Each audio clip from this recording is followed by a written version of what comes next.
Ya, sebetulnya di dalam berperilaku baik, tadi sempat sudah kita bahas sedikit, yaitu bahwa walaupun kita sudah baik, kadang kita masih ada musuh juga. Anda tentu sepakat dengan saya bahwa Sang Buddha orang yang baik. Ada di antara Anda yang menganggap Sang Buddha kurang baik? Ada? Sudah sempurna toh kebaikannya? Anda sepakat toh? Tapi kan Sang Buddha juga punya musuh, namanya Dewa Data. Dewa Data itu juga punya pendukung loh, Raja Ajata I, juga punya pendukung yang hebat-hebat, biku-biku yang lain juga. Nah jadi artinya orang baik pun kadang bisa dapat musuh, Sang Buddha pun bisa dapat musuh, apalagi yang paramitanya belum mencapai kesempurnaan. Tentu kadang-kadang yang kita anggap baik, kadang masih dianggap orang lain tidak baik ya. Ini yang tadi menjadi pembahasan kita juga yang pertama, bahwa kalau sekarang menyisihkan 15 sen itu disebut baik atau tidak baik, ternyata itu unsurnya ada beberapa unsur tadi. Diri sendiri bahagia, orang lain yang menerima perbuatan juga bahagia, lingkungan juga bahagia, dan juga didukung oleh Dharma. Nah sekarang kalau kemudian ada orang baik, kemudian ada yang demo, ada yang apa, itu normal sekali. Karena di zaman Sang Buddha juga ya ketemu Dewa Data dan sebagainya. Tinggal sekarang modal karmanya kuat mana. Sang Buddha itu juga mau dibunuh loh. Anda yang sudah pernah ke Gijakuta, siapa yang tadi sudah pernah ke India kan pernah ke Gijakuta? Ya, sama siapa yang masih ingat Gijakuta? Puncak Burung Nasar, ya itu gunung tinggi batu semua. Dan itu kalau dijatuhi batu, wah memang orang bisa meninggal sungguhan. Karena batu tajam-tajam dan kita kalau naik kadang-kadang kita pakai kabel car itu, kabel carnya kalau di sana kan hanya seperti kursi begini. Kemudian dikasih besi di depannya ini. Lalu kita lihat di bawah itu besi ya, batu yang tajam-tajam itu, wah lumayan itu. Untuk uji nyali. Ya. Nah, itu dulu Sang Buddha jalan di bawah dan dilempar batu dari atas. Batu ngerol begini sampai pecah-pecah dan akhirnya pecahannya kena kakinya Sang Buddha. Nah, artinya Sang Buddha sendiri pun yang orang baik pun bisa mau dibunuh. Cuman karena karma baiknya kuat, selamat. Sehat, paramitanya penuh, maksimal. Nah, tapi beberapa orang kadang-kadang kita sudah banyak berbuat baik, tapi masih ada musuhan, dimusuhi. Kadang-kadang karena karma baik kita kurang, kita juga bisa jatuh. Nah, jadi jatuhnya kita itu bukan karena orang yang memusuhi itu, tapi karena karma buruk kita sendiri yang sedang berbuah. Tapi kalau karma buruk kita yang sedang berbuah ini kemudian sudah habis masanya, maka nanti karma baik kita juga akan naik lagi. Saudara-saudara, Anda kalau nonton film seri, drama Korea atau apa saja, maka film seri 50 seri, 49 seri itu isinya adalah kesedihan dari tokoh utama. Sampai keluar air mata habis-habisan. Tapi nanti baru di seri terakhir itulah tokoh utama itu berbahagia. Jadi kalau ada orang kemudian mau maju, kemudian hancur karirnya mungkin karena demo, karena apa-apa. Ya itu karena dia masih jalani serinya ini. Nanti kalau mungkin sudah 49 seri, semua akan habis. Kenapa saudara? Karena di dalam kehidupan ini, karma tidak akan pernah salah. Kita memetik buah karma buruk, karena itu milik kita sendiri.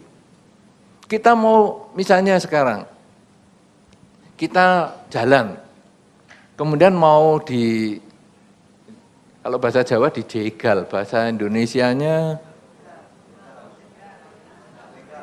enggak. Diserampang seperti mau jatuh itu loh. Kalau sepak bola kan di-tackle Bante. Hah? Tackle mungkin Bante. Di-tackle. Iya. Di-tackle ya, sepak bola lah itu. Mudah-mudahan ibu-ibu memahami nih. Ini istilah sepak bola, di-tackle. Jatuh. Nah, kalau kadang kita jalan kan juga gitu, disengaja. pasang kaki supaya kita jatuh. Kalau karma buruk kita berbuah, kita jatuh memang. Kadang kemudian kita nyalahkan, kamu sih masang kaki. Enggak. Karena kita memang karma buruk kita berbuah. Kalau kita karma baiknya kuat, pas kita melangkah dia pasang kaki, meleset. Pas yang kaki kosong, jadi kita sudah melangkah dulu, dia baru kasih, meleset. Makanya di dunia ini ada kata-kata, orang lemah lawannya sama orang kuat.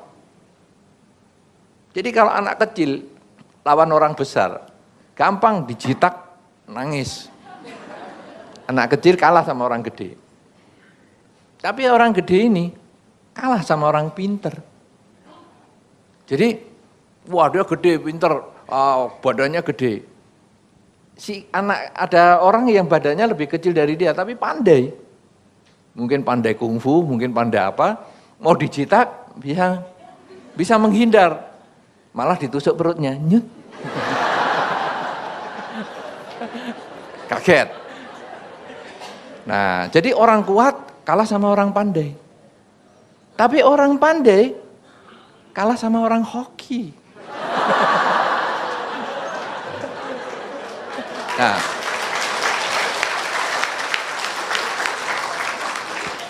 jadi si jago kungfu ini sudah nungguin di jalan itu. Pas hari itu dia nggak kepengen jalan situ, dia kepengen jalan lain. Yang jago kungfu mau pinternya kayak apa, dia melongo. Nggak ketemu musuh soalnya. Karena nomor satu orang itu modalnya hoki. Nah hoki itu dari mana? Karma baik.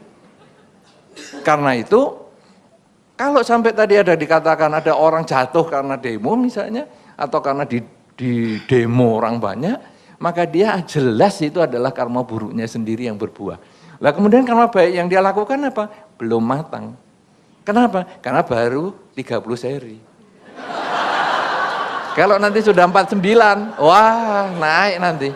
Seri yang ke-49, wah akhirnya 50, happy ending.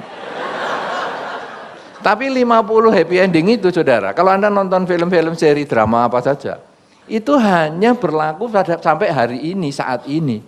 Karena kalau nanti film serinya itu diperpanjang, problemnya datang juga yang lain. Akhirnya makanya ada season 2. Iya toh? Nah iya itu. Makanya season 2 sampai jumpa di season 2. Nah, season berikutnya. Kenapa? Karena hidup itu hanya satu fragmen saja. Hanya satu momen demi satu momen. Ketika kita sedang menderita, jangan menganggap semua kehidupan kita sudah selesai dengan penderitaan ini. Karena di akhir penderitaan ini adalah kebahagiaan. Sebaliknya ketika kebahagiaan sudah datang, jangan menganggap semua penderitaan itu lenyap. Karena sebetulnya penderitaan hanya bersembunyi di ujung ruangan untuk menerkam kita dikala kita ada kesempatan. Terus hanya seperti itu. Karena hidup ini hanya ya memang seperti Tom and Jerry. Selalu hanya berkejaran saja. Kalau Anda terus bisa menjaga diri, maka Anda akan terbebas dari hal-hal yang buruk. Itu yang tadi disebut resolusi tadi. Merenungkan hal yang buruk yang pernah kita lakukan, hindari di masa depan supaya jangan muncul. Ya, sebaliknya merenungkan kebaikan yang kita sudah lakukan sampai saat ini, kemudian kita mengkondisikan di masa depan selalu muncul. Sehingga dengan demikian yang ada adalah kebahagiaan, penderitaan menjadi berkurang. Anda yang mengalami kesulitan apapun juga, walaupun Anda sudah berbuat baik, jangan merasa menyesal dengan kebaikan itu. Karena kesulitan yang Anda alami sesungguhnya hanyalah buah karma buruk yang masih Anda miliki. Sang Buddha pun bisa mau dibunuh dengan dilempar batu.